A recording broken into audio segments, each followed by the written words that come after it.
Sabay-sabay natin alamin ang mga kaganapan na nangyayari sa ating bansa.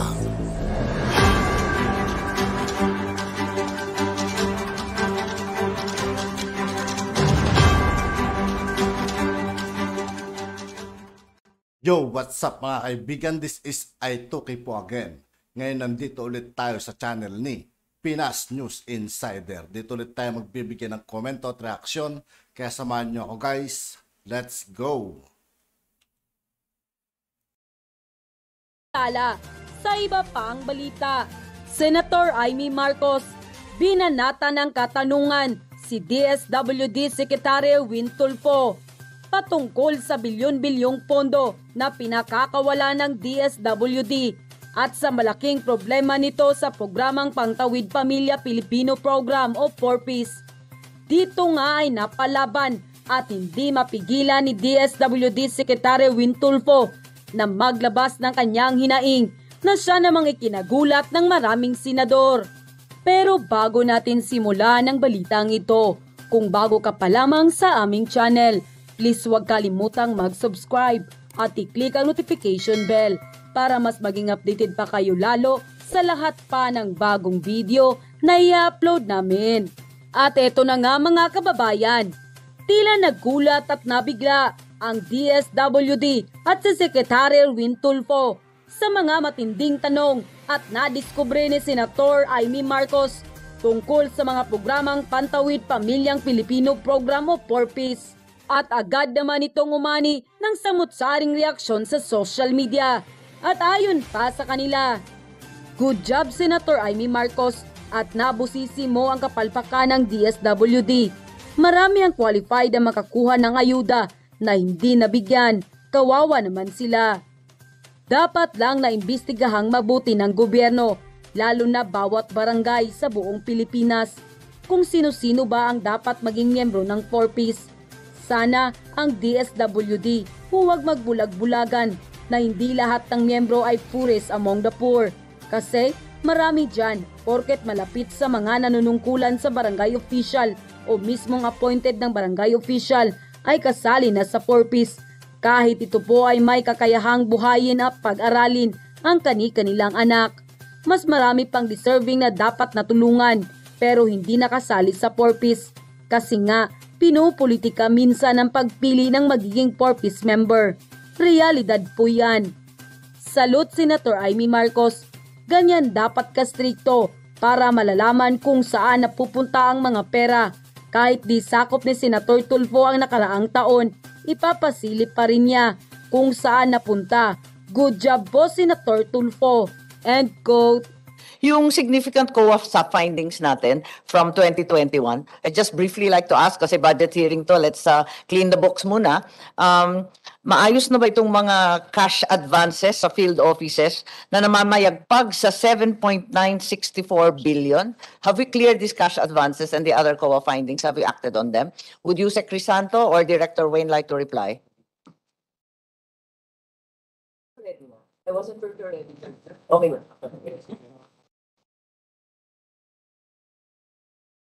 Yes, Yusek or Director Wayne, either of you can answer, whoever's Madam ready. Chair, my name is Yusek Crisanto. So this COA issues has been Come closer, hindi po kayo naririnig ng Sorry po. maayos. this COA issues had been addressed already since September. We submitted them already. Yes, so what is the status of your cash advances? Kasi napakalaki po nito, almost 8 billion. Ano ba nangyari na? Are there any updates? Magkano na ang na-liquidate dun sa cash advance? Napakalaki ng 8B eh. This carries on with the misstatements in assets, liabilities, and so on, which is over 2 billion pa rin. Has that been rectified or are you carrying that over from the previous years?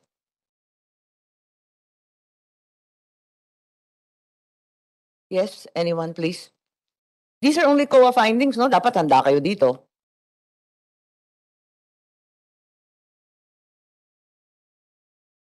As mentioned, Madam Chair, the DSWD had submitted to the Commission on Audit our status updates on all of this. Yes, what's the management response from the department? Di ba pag binigyan kayo ng COA findings, magtitipon-tipon kayo, pag-uusapan together with COA at gagawa ng paraan sa madaling panahon. Ano na nangyari since then? Kasi December pa to, magtatapos na rin ang taon. Have you updated these findings? They continue to be in the books. No management response is on record. As mentioned, Madam Chair, these had already been submitted to the Commission on Audit, and Yes, can you the just, implementation plan had it's now Can you share that submission with us, or at least the salient points? Madam Chair, if I may. Yes, Secretary. Has there been a reduction in the unliquidated 8 billion almost in the field offices? The assets also that are misdeclared of over 2 billion and several other issues. Yes, We Secretary. will submit a report to you, ma'am, within the next few days regarding this matter. The report that we have submitted to COA, we will be giving it to you. Pero as far as I know, Madam Chair, these advances were made because hindi pa po sila actually lahat like SLP na mga ginamit po natin, and then sa mga regional. Yes, but these are from the previous year. This is from 2021. Kaya magtatapos na yung 2022. Hindi pa nagsasara ng libro. Bakit ganun? Dapat may management response na sasagutin isa-isa, tapos gagawa ng paraan together with COA. Meron po, ma'am. At dapat nabawasan na itong mga amounts na to. Kasi right now on record, they remain standing. Meron po, Madam Chair, we will submit to you po. Siguro even before Friday, ma'am, it will be on your table. Thank you. With Thank you very further- much, Secretary. Pero dapat nasasagot ng finance natin to, no? That should be an ongoing effort. Among the COA findings is the fact that 54.37% of the beneficiaries, those who actually received benefits, were nowhere in the list of listahanan 2. Bakit nagkaganon? Maybe the 4-piece program director, Gemma, asan ka? Bakit kayo namimigay ng 4-piece benefits sa mga hindi nakalista sa listahanan 2? 54.37%, higit sa kalahati, binibigyan ng benepisyo, wala namang pangalan sa listahanan 2. Yes, thank you, Madam Chair and Your Honors. So just an update on this. We already settled this and we received an assurance from the COA, and we submitted the listahanan 1 and the listahanan 2 database as their basis in settling the findings po. Okay na po kami. Hindi ko naintindihan. Ah. So, ano nangyari? Yung 54.37 are actually in the list or not actually in the list? Nasa list po, nakita po, nasa listahanan 1 and listahanan 2. Kasi po yung unang findings Bakit nila. nagtago ba yun? Bakit nung sa umpisang pagtingin wala naman doon? Hindi po kasi sila nabigyan agad ng listahanan 2 na database, Your Honor. Ang atin inaabangan ngayon ay listahanan 3, hindi po ba? Yes po. So 1 and 2 lang po ang hiningi po nila. Kasi ito yung mga existing beneficiaries no, since 2008 po. Oh. Nagkaroon po tayo ng listahanan 1 in 2012 at saka yung listahanan 2 in 2016. Sige, update na lang ninyo kami ha. Opo, Kasi Madam Chair. once again, this is the status on record and it does not look good for the books of the SWD. Isa pang itatanong ko, nasa civil service finding din na 84.8% ng DSWD, puro casual, contractual, JO at iba't iba pang klaseng endo. Apakalaki, you have the highest percentage of casual, contractual, and JO. Ba't ganun kataas? Madam Chair, tama po kayo. Yung aming regular po is only 3,355 right now. At halos lahat po ay mga JO at saka COS, Madam Chair. Yes, yun ang problema kasi may deficiencies rin sa personnel. Pinupuna ng marami yung kawalan ng social welfare and development graduates sa ating hanay, sa DSWD, at hindi daw mga professional o trained sa field nila at wala raw halos seso sa DSWD. Program based po kasi ang DSWD, Madam Chair. For example, kagaya po ng 4-piece, may tao pong sarili ang 4-piece, may tao po ang SLP. Ngayon, pag nawala na yung programa, wala na ho yung mga tao na yan. I'll cite you an example, Madam Chair, and we're having a problem, and I will tell this to your committee. Ito pong nagkakaproblema ho kami ngayon, ma'am, dito sa National Housing Targeting Office namin. Ito po yung gumagawa ng listahanan namin, all right? To tell you honestly, ma'am, ang mga tao po na kinukuha namin na nagsusurvey ay mga enumerators. Ito po ay binabayaran, and I just found this out when I assumed office as a Secretary of DSWD. And this has been the practice pala. Mag-hire po ang DSWD ng tao para mag-ikot bahay-bahay. Tapos may quota. Hindi po talaga siya part ng DSWD. And I see the problem now at dahil sa pagmamadali siguro ng tao at dahil may quota siyang hinahanap, Madam Chair. So lista lang siya ng lista without even asking properly the questions. Na kung talagang ikaw ba ay mahirap without even going inside siguro the houses of these people. Kaya nga po, I had a meeting with my undersecretaries yesterday, an emergency meeting, and I was telling that we are having problems with our listahanan because the point is, hindi ko, yung mga tao na gumawa ng listahan ng 3, they're gone. They are gone. Okay. And there's no way for me to go after them right now. So yun ho ang nagiging problema ngayon, Madam Chair. At ito po yung inaayos namin ngayon. So seriously, yung sinasabi po na 1.3 million ay lumalabas po ma'am na non-poor ay 500 plus na lamang po yung non-poor.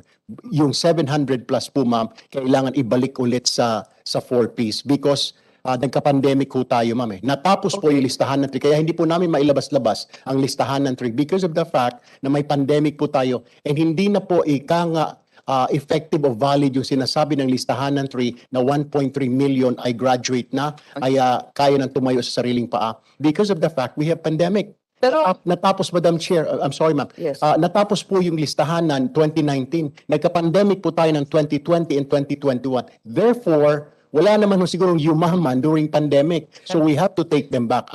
But having said that, Secretary, just through the process of natural attrition, marami dyan, wala ng anak na ganun kabata, tapos na yung vaccination, so hindi na sila compliant sa mga requirements ng 4Ps with or without the pandemic. Hindi po ba?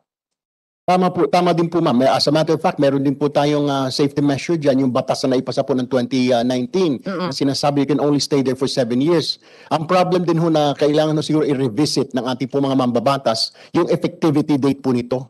So kung parang tinitingnan ho namin yan, ang effective date po is 2019. So kung ikaw ay nandyan noong 2010 pa, tuloy-tuloy hanggang 2026, ikaw ay nariyan noong 2025 dahil yun po ay maglalapse yung 7 years mo. Hindi kasi lagi rin kasi pinupunan ng ating mga senador, 15 years na yung ating programa. Kung tutuusin, we have spent from the year 2007, 900 billion spent in the last 14, 15 years. With 900 billion, ang nagagraduate pa lang, ayon sa DSWD, 97,000 ang nag-graduate from poverty. So kung bibilangin natin yan sa ating mga senador na nagpapatakbo ng kumpanya, per head cost niyan nasa 9.278350. 9.7 million ang cost ng kada isa. Kasi kakarampot lang naman na nag-graduate sa poverty.